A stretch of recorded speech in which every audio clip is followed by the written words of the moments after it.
Hey everybody, this is Rocky and Sarah from the Tea and Tequila Book Show.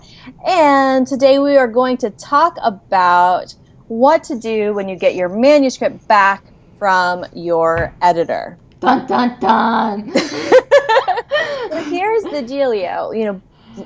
Sarah and I are both authors. We're both writers. And we are big on you need a really excellent and talented editor to really make your own work shine. And we're both editors as well. Mm-hmm. So it doesn't matter if you're an English professor or if this is your first book or anything, you need an editor to help you really create the masterpiece you want to write. But here is the deal with that, is that when you hire an editor, you're not hiring your new best friend. No, you're not hiring a yes man or a hype man like that guy with the clock, Flava Flav. No. You're not hiring someone just to pat you on the back and be like, you did such a good job. No, you're not. You're getting somebody who will critically evaluate your work and give you feedback to make it better.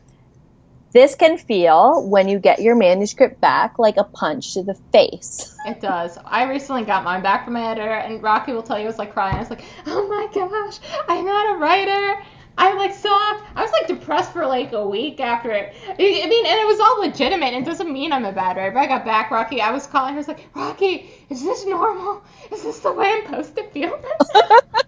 So we've all been there. Even as an editor, I know objectively that this is my editor's job, and I still was like, I was even a little annoyed at her, even though it's like the same field that I totally get. You're like, ah. Why do you cause me so much pain? Even though she said some nice things, I totally ignored it. I was just focusing on the horrible thing. Yeah, they can be like, gorgeous writing or perfect line, but what you see is this character really how you want to present them? Blah, blah, blah, blah. Like, yes. So here's the deal. We wanted to talk about this because getting your manuscript back is an emotional experience. And we want you to be able to navigate that and overcome that so that way you can really get to the heart of why you sent it to the editor in the first place.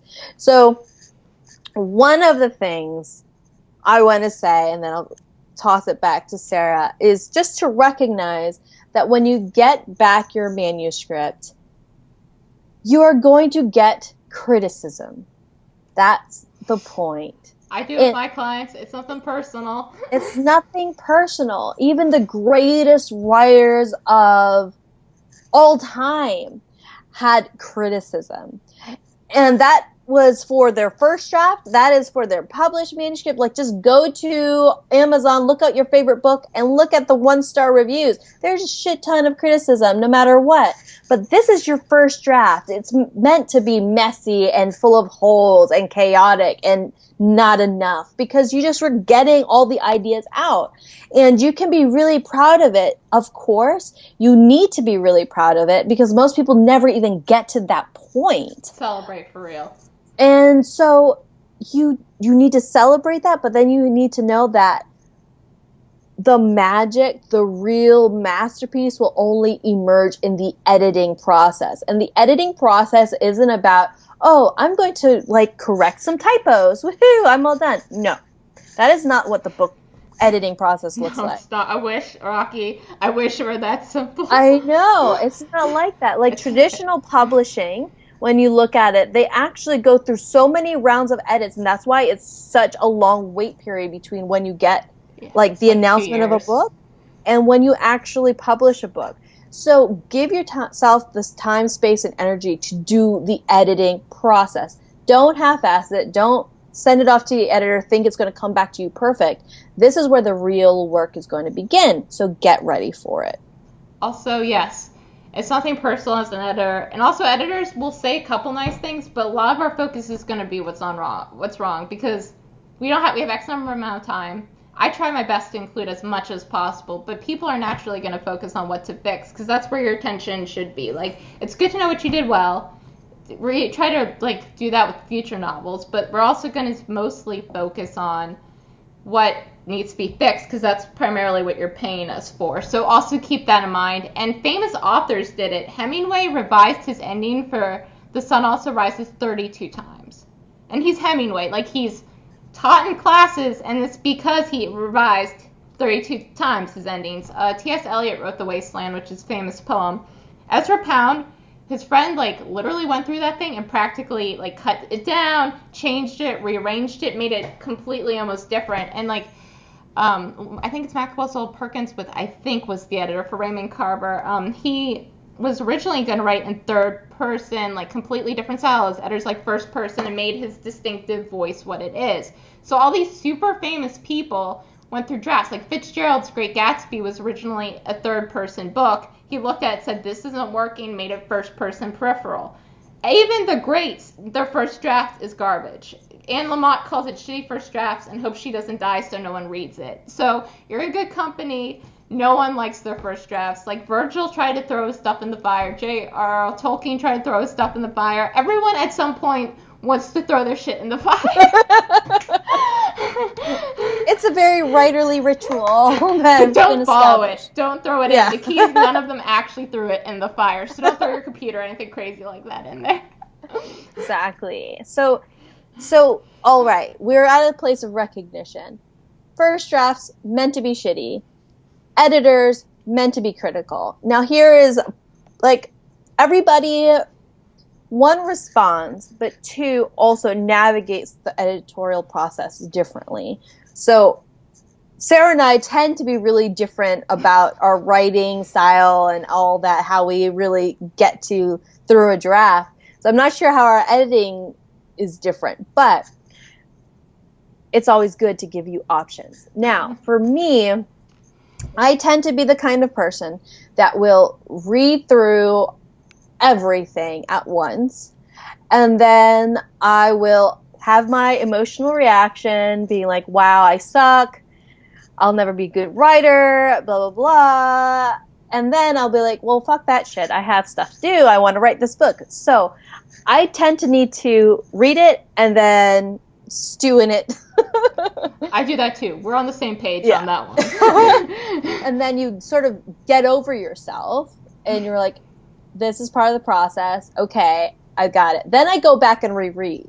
And when I reread, I am starting to pick up the honesty and the truth of everything that's written. So I'm going through, and if there's positive, I'm like, yes, I'm rock. And then if there's negatives, I'm like, okay, is this, and we'll talk about this in a second, is this comment or criticism legit? Like, is it something that I really need to pay attention to? Is it something that I hadn't thought of? Is it something that, like, I am triggered by, but actually has a valid point to it? So one thing is, our writing extremely intimate. We know this. It's an extremely intimate process. It's our baby. And so when somebody is criticizing it, we kind of want to punch them back in the face. But we can't do that because we need them. And a lot of times the comments are triggering. Like, they'll make us feel like it's personal or it's an attack or they don't know what they're talking about. But when you really sit and you think about, you know, what if I did add this secondary character? Or what if I did add more backstory to this main character? Or what if I created a plot twist here earlier versus at this point? However it is, whatever that criticism is, to really evaluate it, go through it and evaluate each thing to see if it's, you're just triggered and it actually has a good point, or if it has something to offer, even if it's not something that you want to explore into, you know, completely, but it gives you like a launch pad to think of something new. Or, and Sarah, you can talk about this, is when you read a comment and you've thoroughly analyzed it and you've really examined it and you realize it's just not meant for you. It's not meant to be in your manuscript. Because also, writing is intimate, reading is intimate. Reading is very subjective. A literary agent can reject your work, whereas another will feel like it is the masterpiece of our time. Mm-hmm. So recognize that every editor, no matter how famous or wonderful or talented they are, may have differing opinions about the vision you have for your book, and that's okay. So, Sarah, I know that there were some things that you realized that you wanted to maintain, you wanted to stick with in your manuscript that your editor had differing opinions on. Yes. So there's some I agreed with. Like, for example, my narrator needed to be more proactive. Totally true. So there's some aspects of it I was like on board completely. Or there's some characters who need more development that I agreed with. The one I will never agree with till the end of time is that she said my characters were too witty and intelligent for teenagers, which I found, frankly, I think she's a brilliant editor. This is not throwing shade at her, but quite frankly, condescending. I know a lot of people have this towards teenagers. But I read John Green books. I read Robin Schneider books. I read, like, Maureen Johnson. These are intelligent people. She's like, oh, teenagers don't know old movies. BS. Me and my friends knew, like, old movies as kids, and I established it as her feeling connected to her dead mother. So I had an established reason why she was obsessed with old films. It wasn't coming out of nowhere. It's who she grew up on. So if you grew up on this stuff and it makes you feel close to someone who's gone, you're going to be a little obsessed with it, and it'll show up in your speech and also the framework of which you view the world. So, and also I've read books where there have been teenagers like this, and they're wildly popular. Like John Green, you cannot deny his characters are really smart, and he's made tons of money off of it. And I've seen him tell teenagers at book rallies or talks. It feels like a rally when it's on the National Mall. Instead, he said, like, people have criticized him for that. He goes, I don't believe in being condescending. And the whole crowd of teenagers cheered. So I think it was just an issue of different opinions of what realistic dialogue is or what teens' capabilities are, and it's fine. Like, she was on point for 90% of the comments, but the fact, and that's a pretty good record for an editor, but 10% I'm not going to agree with. And I think that's, Neil Gaiman talks about this, Stephen King, they say you aren't going to agree with 100% of whatever someone does, and people fight their, like, publishing house editors on certain points. Like, you're never going to be, everyone's different, you're never going to be in complete agreement. The key is what I've heard from Stephen King and Neil Gaiman and others. If 3 people say it to you, you should definitely take it seriously. Like, you should definitely pause if it's a consistent criticism, and especially if they're different people. But one person, and then maybe other people like it, you let it go. Or if you personally feel really strongly, stand by it. But because it's your work, and you should be happy with it. But it's good to get a litmus test of a couple people, even if you hire an editor, just some people to look at, just because everyone's different. The editor is ultimately the one I think should rule them all because it's the professional background, but people have different views, and especially if someone keeps every person makes the same comment, you definitely know that's a major red flag in your writing. You should probably change it, and you have to change in a way that works for you. Like, I'm still percolating my edits because it's been a month since I've gotten them, and it takes time. It's not going to be overnight because I'm still trying to figure out how to work out some issues, which ones I want to take, which ones I don't, what's my vision, and it's okay. Like, don't rush the edits. I have so many clients of mine who are like, I want this edited by the weekend, like do my developmental edits, which means your overall content changes. I'll have this done to you by the end of the weekend. Like, take your time. And you need at least a week, I think, to process even the edits, like, and take a break from it too, because your mind comes up with things while you're walking away. So it's not going to be, unfortunately, an overnight process, which I think so many people think you can get it done in like a month. And it could, I guess, if you don't have, it depends on the level of work, but sometimes it'll take years.